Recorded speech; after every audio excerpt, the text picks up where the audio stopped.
नमस्कार दोस्तों, हमारे YouTube channel myth with truth में आपका स्वागत है। तो आज हम बात करेंगे भगवान विष्णु के तीसरे अवतार वराह अवतार की, जिसका सीधा संबंध हिरण्याक्ष को प्राप्त वरदान से है। तो चलिए कहानी को शुरू करते हैं। सृष्टि के प्रारंभिक काल में महर्षि कश्यप और उनकी पत्नी दिति के दो पुत्र का जन्म हुआ, हिरण्याक्ष और हिरण्यकशिपु।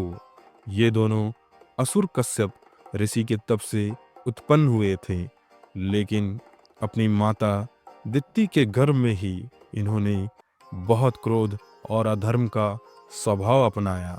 इन दोनों का जन्म सृष्टि के संतुलन के बिगाड़ने के लिए हुआ, ऐसा माना जाता है। जब हिरण्याक्ष और हिरण्यकशिपु बड़े हुए तो उन्होंने कठोर तपस्या करना शुरू की। दोनों ने अलग अलग तरीके से ब्रह्मा जी की आराधना की। ब्रह्मा जी उनकी कठोर तपस्या से प्रसन्न हुए और उन्हें वरदान देने के लिए प्रकट हुए। तो दोस्तों, हिरण्याक्ष का सीधा संबंध वराह अवतार से है, तो हम हिरण्याक्ष की बात करेंगे और इनके भाई हिरण्यकशिपु की किसी अन्य वीडियो पर गहन चर्चा करेंगे। तो कहानी को शुरू करते हैं। चलिए। तो हिरण्याक्ष ने ब्रह्मा जी से यह वरदान मांगा कि उसे किसी भी देवता, असुर, मनुष्य या पशु किसी भी ज्ञात जीव द्वारा मारा ना जा सके। उसने अपनी मृत्यु को लगभग असंभव बना दिया। वरदान प्राप्त करने के बाद ही हिरण्याक्ष ने तीनों लोगों पर आतंक मचाना शुरू कर दिया। उसने अपने बल और अहंकार के कारण सभी देवताओं को परास्त कर दिया और स्वर्गलोक पर अधिकार कर लिया। हिरण्याक्ष ने अपनी शक्ति का प्रदर्शन करते हुए पृथ्वी को अपने बल से समुद्र में डुबो दिया। इससे सृष्टि का संतुलन बिगड़ गया और चारों अफरा तफरी मच गई। देवता और ऋषि मुनि भयभीत होकर भगवान विष्णु की शरण में पहुंचे।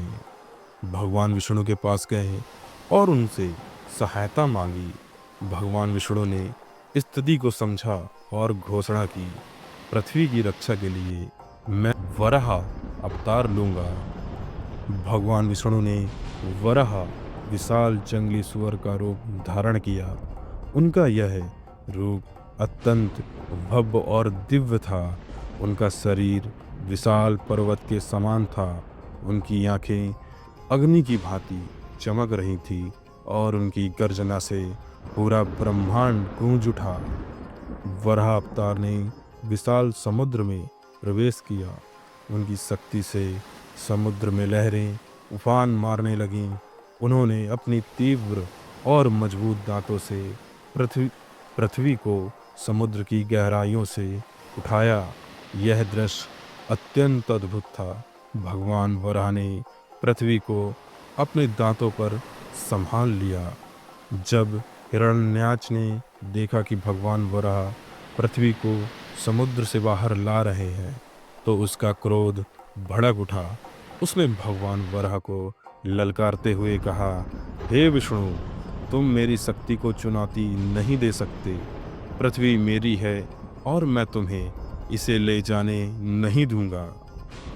भगवान वराह ने शांत लेकिन दृढ़ स्वर से उत्तर दिया, पृथ्वी किसी की नहीं है, यह संपूर्ण जीवों की धरोहर है और इसे कष्ट से मुक्त कराना मेरा कर्तव्य है। इसके बाद दोनों के बीच घोर युद्ध हुआ। हिरण्याक्ष अपनी पूरी शक्ति और कौशल का उपयोग कर भगवान वराह को हराने की कोशिश करता रहा। उसकी गदा और अन्य हथियार भगवान वराह पर कोई प्रभाव नहीं डाल सके। यह युद्ध घंटों तक चला।